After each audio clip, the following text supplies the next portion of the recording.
Hi,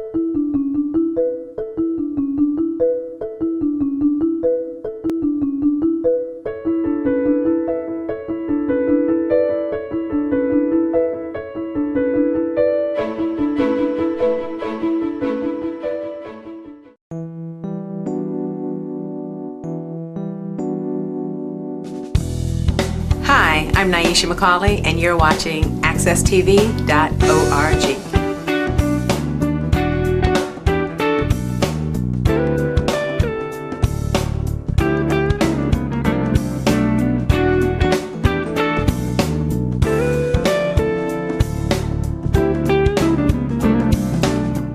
Good morning and welcome to the challenge.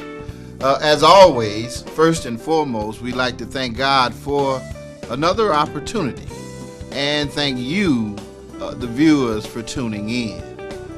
Very excited, as always, with our guest here on this grassroots TV network where we talk with folks who are involved in all of those kinds of things that make municipalities work.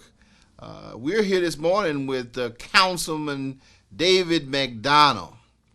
He's one of those movers and shakers who has been elected to city council here in the city of Hartford, in the capital city of state of Connecticut, to help us figure out how to, to make this place better for all of us who are part of the citizenry here. Good morning, Councilman. Good morning, Mr. Williams. How you doing? Very good, very good. Thank you for accepting the invitation to come. Oh, my pleasure. Yeah, I appreciate you taking time. I know you're extremely busy.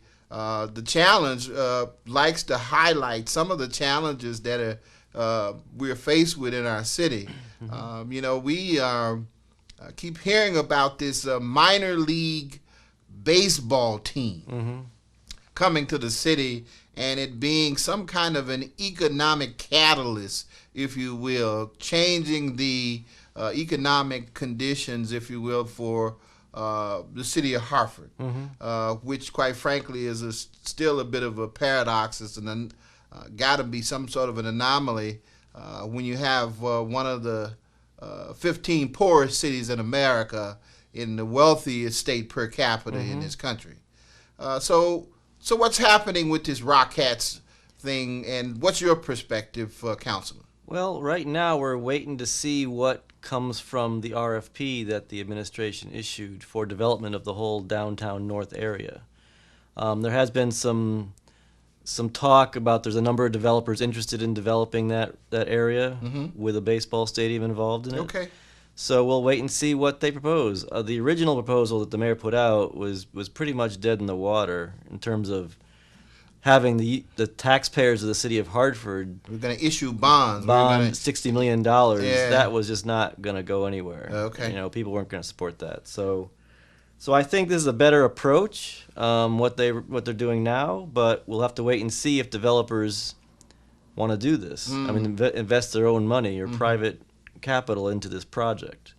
Well, it sounded like when the announcement was made that it was almost a foregone conclusion. It was months of negotiating with this minor league baseball team, which obviously is kind of a farm team for the major leagues, to come to Hartford. Now you're saying that the brakes have been put on completely, and this may not happen. Is that what I'm hearing? Well, yeah, it's going to depend on a number of factors. Whether or not we can attract enough private investment to make this project happen is the biggest question mark right now. Well, what would be the incentive for private investors? To make money. But I mean, how would that happen if you're talking about one of the poorest cities? In America, and so who visits this baseball park? Who actually brings their kids into Hartford to support something like that? I mean, why would investors be? I mean, I would think that the administration, if you will, would have someone who has indicated that there is interest in order for them to even be pursuing this. Is this not the case? I think that's the case. Yes, there is interest out there. Okay. I'm looking for something. I think that I think most of us as people who live here in this capital city are looking for, and we're looking to find out what the incentives are and who's actually what the motivations are, because we know that Hartford is cutting back, if you will, or has to cut back because the grand lists are shrinking. So you don't have as much tax revenue. We know that there are lots of... The grand list actually went up a little bit. Oh, it did? The thing is, the grand list is not growing fast enough to keep pace with the costs of running the city. Okay. That's essentially the problem we have with the budget. The grand list did increase a little bit this past year. Oh, it did? But it wasn't significant enough to match the growth in expenses. Oh, I wasn't aware of that, because I think most people look at what's happening in the city of Hartford, and you see, lots of commercial space empty. That's true. Yeah, you see, employers who are cutting back, I guess maybe it's because of how much taxes. I think it's just because real estate values increased. Oh, That's really? the primary reason. Okay.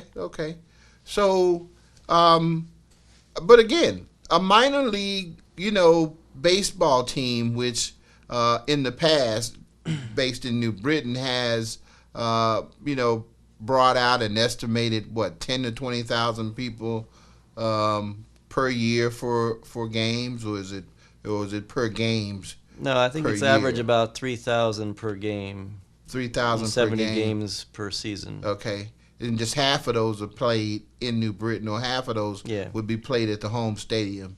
So, but I'm just trying to figure out how this becomes such an economic, a tremendous economic opportunity. I don't think the money's to be made on the baseball stadium. The money's to be made on the housing and the ancillary development that happens around the stadium. Oh. So, for example, there's the new thing in the front page of the Hartford Courant today was that the owner of the Thomas Hooker Brewery wants to move downtown next to the stadium and build a whole new brewery and a restaurant. Okay. That's the kind of a development that could make somebody some money. Why should we, the people who live in Hartford, be excited about the things that are happening in downtown Hartford when most of what happens in downtown Hartford we don't get a chance to participate in anyway? Well, at least I think that's generally true, but at least in this case, the baseball activity is an affordable family activity that people in Hartford could take advantage of if they want to go see a game. It's very affordable. I take my kids to go see New Britain Rockcats now a couple times a year. It's a really nice time. Okay.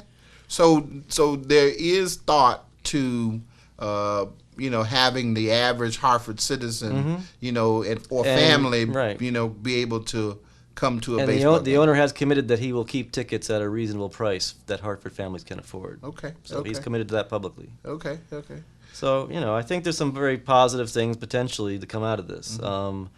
I think kind of getting back to something where I thought you were going with the question was, I think one of my concerns is that there's been so much focus on downtown that this administration is kind of forgetting about the neighborhoods right now. Right. I think projects in the neighborhoods are not being done. They're not being moved along, and people are upset about that. Absolutely. We have some of our roads are in atrocious condition. Absolutely. And we have schools that need renovation.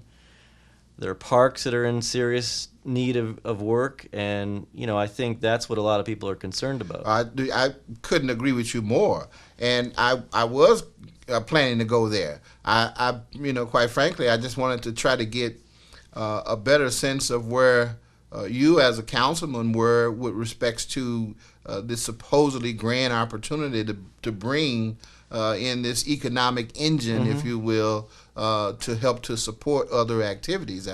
I guess. I mean, I'm cautiously optimistic about the potential. Okay. But I think that there's a lot of other unanswered questions that need to be answered before we can go forward with something like this. I mean, you've got what are the incentives that they're going to want the city to provide Right. for the development? I mean, are we going to give tax breaks? Uh-huh. Are they going to expect us to give them the land for the development? You know, there's all kinds of ways they can try to get something out of us. Sure. So even if we're not bonding the money, we're still going to be contributing something to the project. Right, right. Whatever comes out of the RFP. So I have no illusions about that. And I Okay. think it's about priorities. Right. Can we afford it, and do we have the right priorities? Okay. I think one of the reasons the mayor has received so much opposition to this stadium is precisely because people in the community see that their projects are not getting done, and there's like an overemphasis on downtown Absolutely. development. And I've told them that you know, if you would move these projects forward in the neighborhoods, maybe you'd get more support for the stadium. Absolutely. Absolutely. I think that's a very salient point that you make. I think that, quite frankly, that should be priority over Right, priority downtown. number one. Yeah. Yeah. And I would think that anybody who was coming into downtown would understand that, coming into a city that has the characteristics that a city like Hartford has. So, but what's the reaction from your colleagues? If you can share any of that, what does that seem like? Is that Well, there's for the Rockettes? Is it there's against about it? there's a slim majority that seems to be in favor of this, but I think everyone's waiting to see what the details are before they really commit to anything. Supporting Yeah. it. Yeah.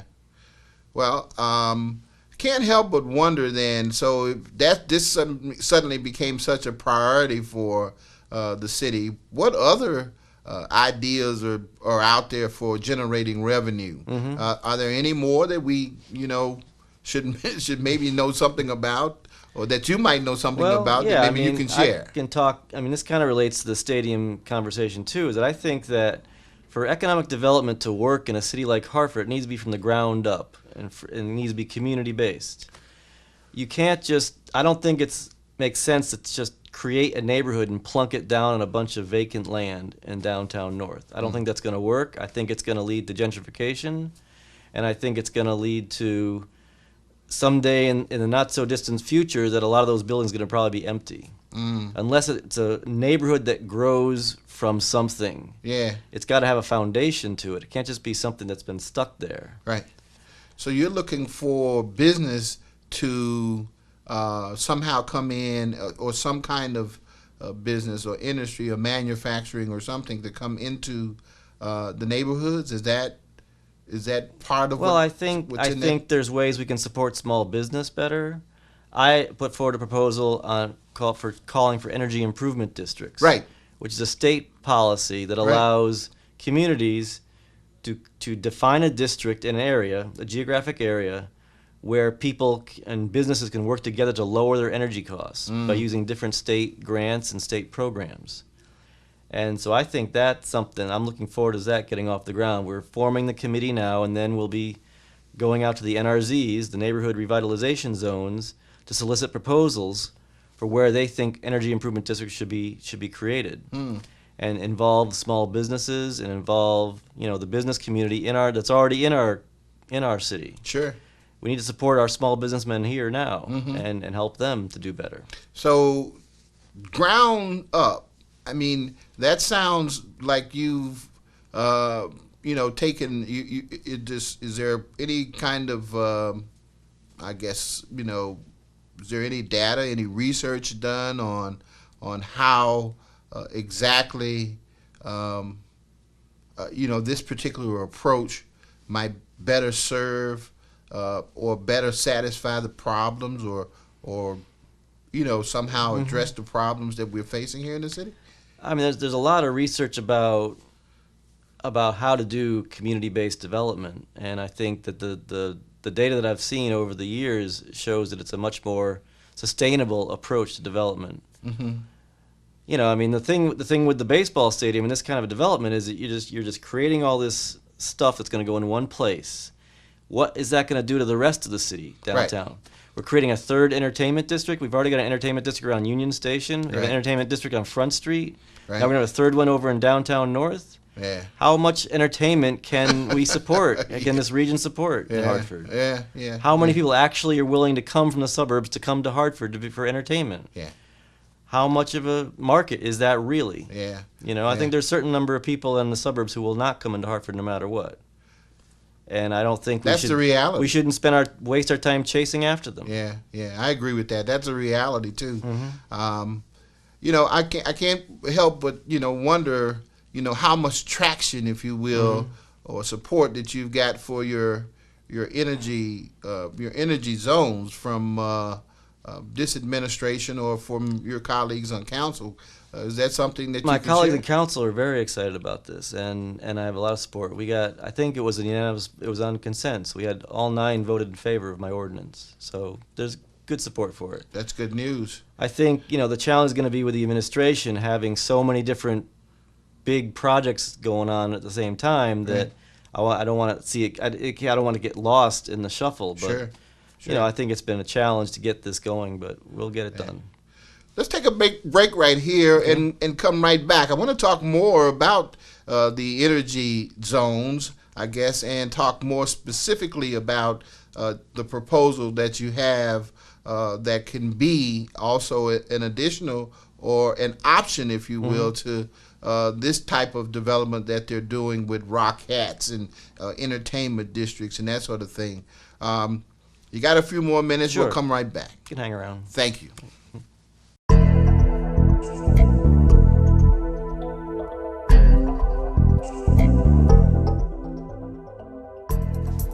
Hi, and welcome to AccessTV.org. I'm your host from Shaping the Next Generation, Naima Jackson. Welcome to AccessTV.org. We're your hosts, Naima Jackson. And I'm Elijah Williams. Thank you for tuning in to Shaping the Next Generation. Today's special guest is Ms. Vicki Gallon Clark. Ms. Vicki will stop by on the show to talk about her role in the Blue Hills Civic. Now, if you haven't heard about Blue Hills Civic Association, you should definitely look into it. It's located on Asylum. Now, if you don't know anything about Blue Hills, you should know that Blue Hills Civic Association, they will definitely help you get a step forward in your future. They'll help you figure out what you want to be in the future, because they definitely helped me. I figured out what I want my career to be, I figured out what college I want to go to, and I figured out what I want to major in. Blue Hills helped me because they helped me learn how to write a resume, a cover letter. They prepared me for an interview to get a job. Blue Hills Civic Association is definitely the perfect program for our youth today. Now, thank you for joining us on AccessTV.org. I like AccessTV.org because they offer us highlights on our local community that you don't get from Channel 3 or Fox News. They also gave us highlights from sports like track and field. So thank you so much for joining us. And all the youth out there, you should definitely join us at Access TV and definitely check out Blue Hills Civic Association, because it will help you, it will motivate you to get out there, look into our programs, and it will help you shape your future.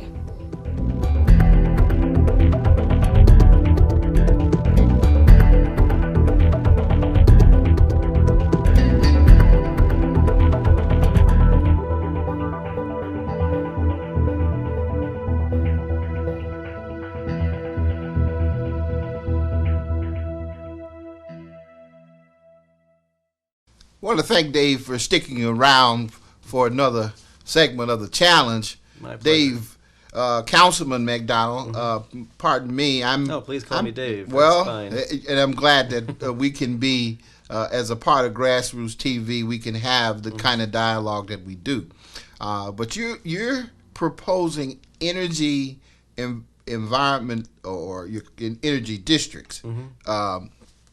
And what I know about it so far is that there are conversations about developing certain sections of the city to help them deal with the cost of what they pay for energy. Is that essentially what you have proposing? Yes. So you're looking for alternate energy sources for specific places within the city of Hartford.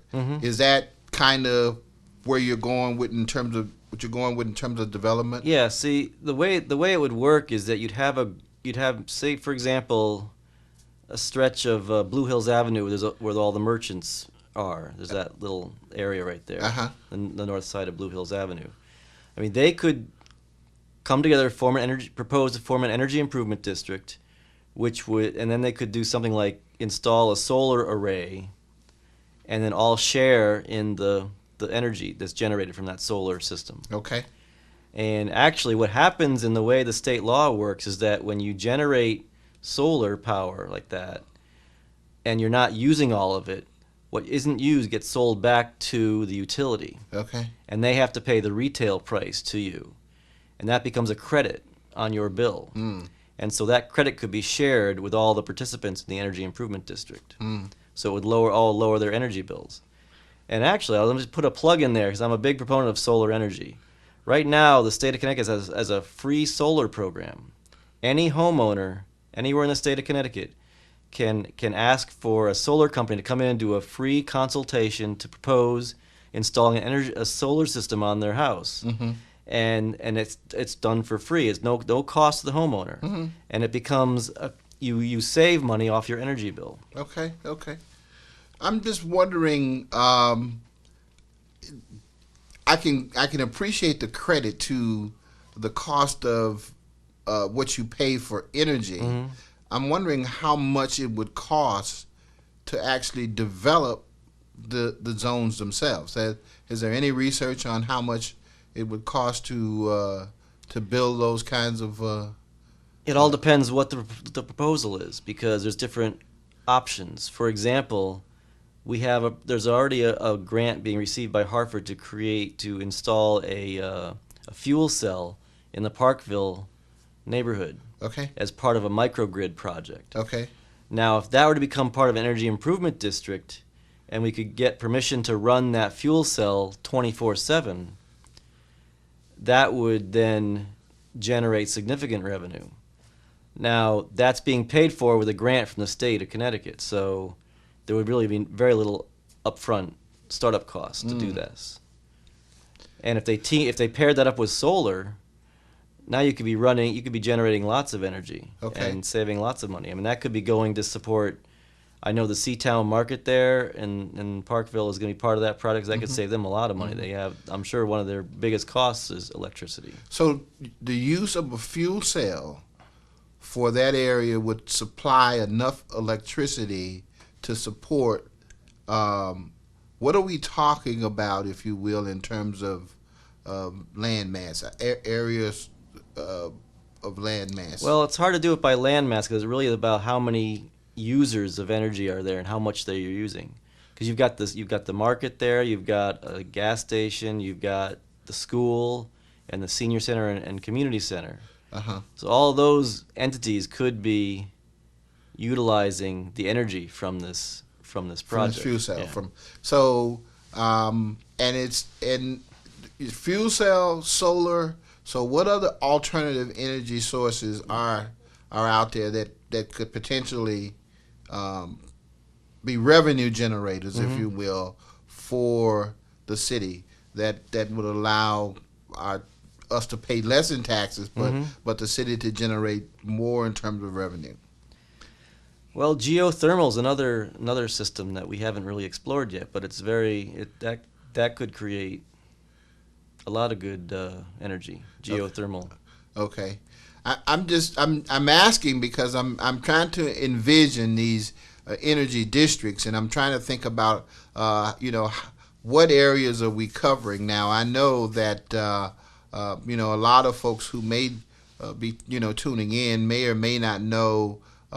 When we talk about the north side of Hartford versus the south side of Hartford versus downtown, if you will, how much how many people, if you will, are potentially impacted by these energy districts? Can you give us any numbers on that?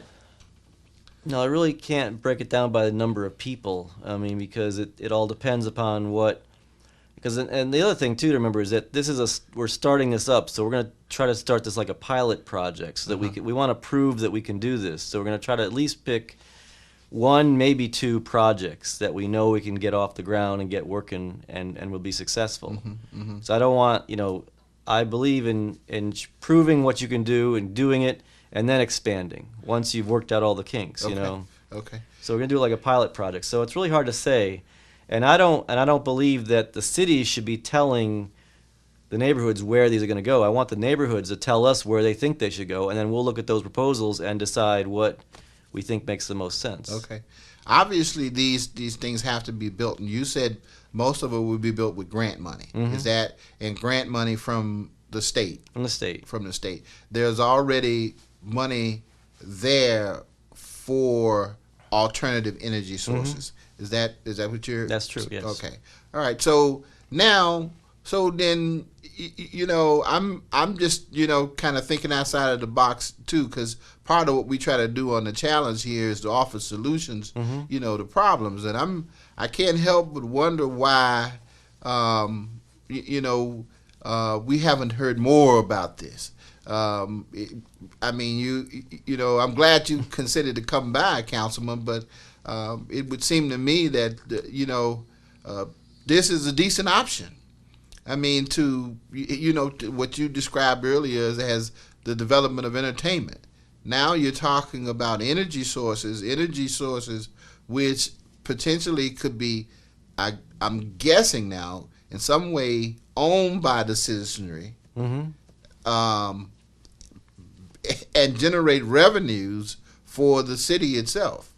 So you've got people involved in the projects and in the processes, and not just people at City Hall, making decisions for people. Right. So have you been getting pushback at all?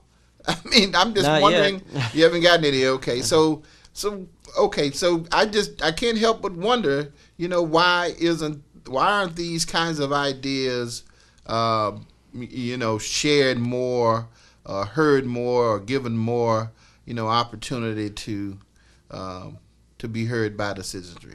You give me your best guess. Can I be honest? Sure. I mean, I don't like to toot my own horn, but I think this particular idea is a very new idea. All right. It's something only a few people have really thought of. Okay.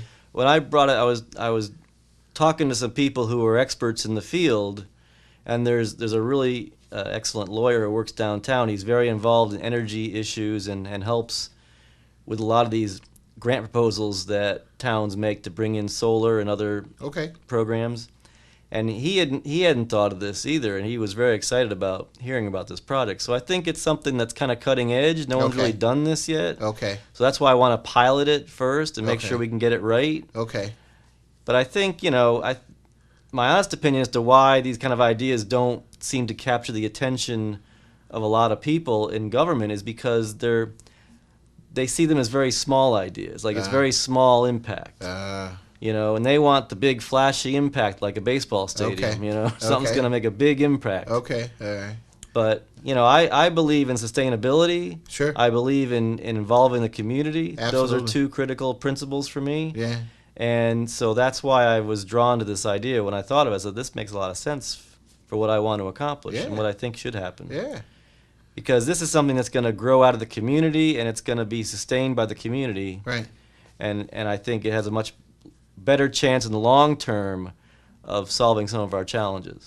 Right. Whereas I think the risk with the baseball stadium is in 20, 30 years, that could be all empty. Yeah. Like the Civic Center, Yeah. Yeah. I applaud it, quite frankly, because I see it as, in some regards, giving us another industry, if you will, because, for all intents and purposes, we've got, I guess you can consider two major industries here, which is insurance, and then you've got, these manufacturers of government things like the United Technologies of the world. But outside of that, there's no other industry or no other manufacturing base, and you've got small businesses which are usually looking to feed off of the larger companies. And so now you've come up with another industry, it would seem. Well, I think the way I look at this stuff is that if we want to develop the economy of Hartford, it's not going to be by bringing people from the suburbs into Hartford. Those are one-shot deals. Yes, it's good to get that money spent in Hartford, but that's not gonna support our economy. No. What's going to support our economy is if Hartford people are able to spend their money in Hartford. Yeah. And Hartford businesses who take that money then can use that money to spend it here in Hartford too. Yeah. It's by spending the money in Hartford over and over and over again that will generate an economy that can support people. Yeah. Yeah. I again, I applaud it because I think that there's not enough emphasis, if you will, placed on that perspective or philosophy. I agree. And I think that unfortunately we're left out. So often when I hear policymakers, if you will, talking, it's almost as if we've elected them to tell us what to do, as opposed to the other way around. Right, it does seem that way sometimes. Yeah, more often than not. I mean, I'm quite frankly, I'm a little, just trying to be nice and diplomatic about it, but I'm really, really turned off by it, to be honest with you. And a part of the challenge, and part of the show is for us as a city, for all of our voices to be heard. And I just don't think that there's a good job of doing that. I think that unfortunately too often, ideas like the ones that you have, and people are, for whatever reason, dismissed because they don't seem to satisfy what the people politically have in mind. You agree? I agree with you. Okay, all right, okay. So, all right, well, that's good, Dave. I mean, give us some parting words. I know, you've got some stuff you want to share with us, something that we ought to know about, because there's a lot that goes on behind those closed doors. That's right. Politically, I know, and sometimes we as the citizenry are the last to hear about it. So, well, I would just encourage the viewers of this show to stay tuned and to keep their eye on the ball. Keep the eye on the ball, because there will be a point at which we all go behind closed doors to talk about these things, and it's important that the other people in the room with me know that people are watching them. Wow. I mean, because that's about the only thing that they will pay attention to a lot of times. Yeah. Well, we'll continue to do that. And we'll make sure that we vote at the polls to show them, Absolutely. how much we think about some of the decisions that they've made. Dave, we want to thank you for coming and sitting down with us this morning. Thank you, Appreciate Russell, the for insight. inviting me. Appreciate you taking the time. From time to time, man, come by and update us on what's taking place, especially with the energy districts. Thanks again. Thank you. All righty. That is this week's challenge. Thank you for tuning in, and remember, be blessed.